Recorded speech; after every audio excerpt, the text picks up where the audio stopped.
Hi guys! Good noon. Yung video po na to is to talk about what was posted in Palawan. This post happened 4 hours ago. It was posted by Elroy Hagadorn. Hello! Nung nabasa ko siya, I just want to make clear that your caption doesn't in no way explain what you posted, which is the resolution of the Supreme Court. And nais ko lang siyang ipaintindi since tinanong mo naman kung ano yung palagay namin. I will completely ignore all of your insinuations about the speaker because this is not in his defense. I just want to lay out the facts so that people know the truth. Okay?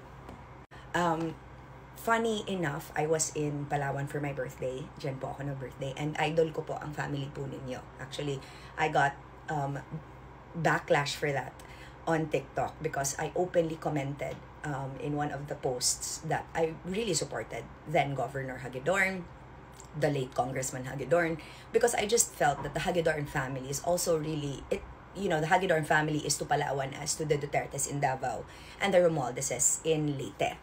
So, yan po ang preface. Alright. Dito naman ho, sa pinost po ninyo, nag-mention po kasi kayo ng dalawang ibang distrito na naging caretaker, congressional caretaker po, si House Speaker. At nais ko lang po, pag-usapan muna yon bago po mapunta sa post po ninyo.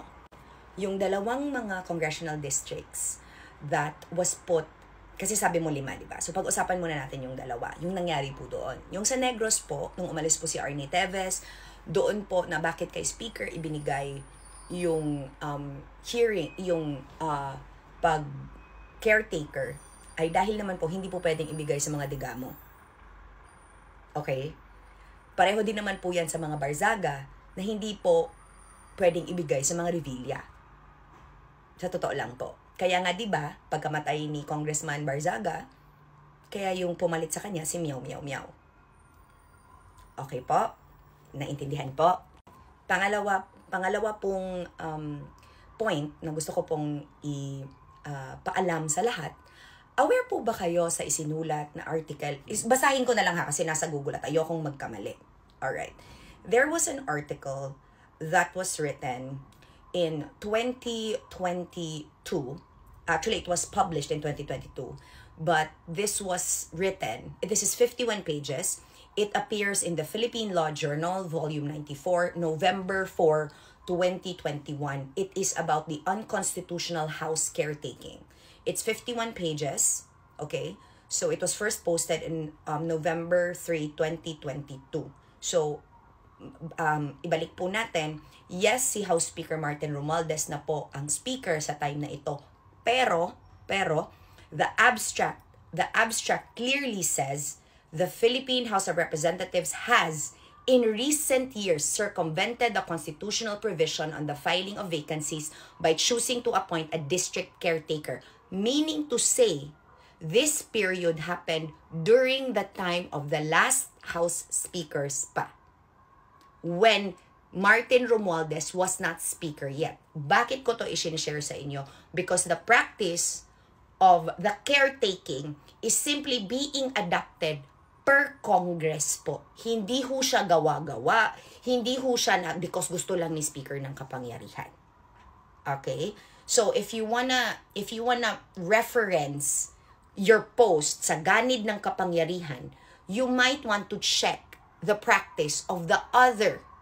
'Di ba? Kasi ang pinupunterian niyo si Speaker lang po. So that's point number 2. Dito naman ho tayo sa point number 3 and talking about what you posted na resolution po ng Supreme Court para po mas maintindihan ng lahat. Kasi, oh my God, parang baka mag-lost ko lang ako bigla. Kasi biglang, nakutaw akong utok. Anyway. Alright. Sa pinost nyo po, ayan po pinost nyo po na resolution. Nasa page 3 po. Nasa page 3. As sagot po sa inyo kasi nag-back and forth ng mga love letters po kayo sumulat ka sa House of Representatives, sumulat ka sa COMELEC. Ngayon, gusto ko lang po ipaintindi sa mga tao, syempre, kasi yung mga chismosa kailangan ipa-digest, 'di ba? Yung mga ganitong bagay para easier to absorb. Ngayon, nakalagay po sa second to the last paragraph, and I quote, no? Dito tayo. So, on May 6, 2024, Representative Villanueva wrote to Speaker Romualdez to request for the conduct of elections to fill the vacancy left by Representative Hagedorn.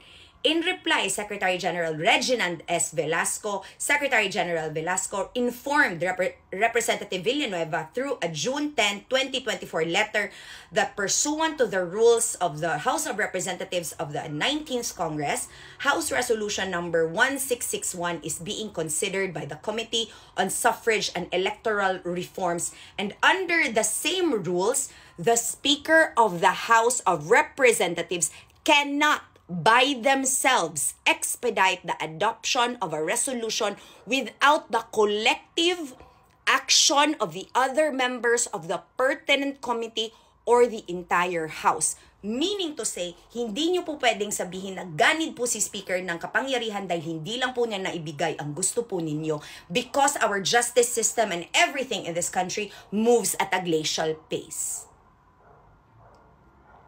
Nakalagay ho dito sa resolution na isinulat po ng Supreme Court po sa inyo. So, paano nyo po tatawagin na ganid po si Speaker na nakalagay po mismo sa resolution na yun po ang ginagawa nila, na just because hindi na ibigay sa'yo ang gusto mo, you automatically blame the one person who cannot do anything about it because it has to be decided on by the entirety of the House of Representatives. Hindi ito in defense sa kanya. May isa pa. So, di ba, nakasulat doon. Ngayon, so nagsulat ulit ikaw. So, ayan, binasa ko talaga. Ngayon, dito naman, sa nangyari, so yung pagsusulat ninyo, yung back and forth, even the writ of mandamus, no, hindi, laging sinabi din, pangalawang beses, sinulatan ka ulit, no, on July 4, 2024. So, the COMELEC told you that the House of Representatives could not, diba, could not give you what you want because it has not been decided on by the entirety of the House. Baka po kasi may humaharang. Kasi hindi naman po pwede si Speaker lang mag-decide nga because hindi naman ito yung nasa saligang batas. Diba? Sinunod lamang ni Speaker yung gusto na dapat buong House. So similarly, Secretary General Velasco advised Hagedorn, sinabihan ka, that hindi ka pwedeng mag-accede to his request since under the Constitution of the law, inulit na naman, that the Secretary General has no authority then to immediately act on a pending House resolution at this prerogative exclusively belongs to the entire membership. Okay? So, dalawang tao na. Hindi pwede, kasi di ba nung nagsulat ka kay Speaker, hindi mo nakuha yung gusto mo, so dito ka kay Secretary Velasco, which is same din ang sagot na hindi sila pwede. Tapos tatawagin mo silang ganid sa kapangyarihan. Yung saligang batas ang nagsasabi na hindi sila pwedeng mag-decide na sila lang. At ito naman nakalagay sa issues, may dalawang issue. So whether the court's exercise of judicial review is warranted in the case at bench, or number 2, whether the House of Representatives may be compelled through a petition for mandamus to issue a resolution certifying to the existence of a vacancy of the House of Representatives, meaning itong mandamus ay para magmadali, di ba? Ngayon, nilagay ho sa mismong ruling ng Supreme Court na hindi po it's moot. Di ba? Moot. In-explain din bakit moot. Kasi po mag-e-election na. May 2025 mag-e-election na. So ilang months na lang po. Kasi nasa November 2024 na yung last nyo nasagutan, di ba? Ayan o, nakalagay o. So, mag-e-election na. So, bakit hindi na lang po nag-election?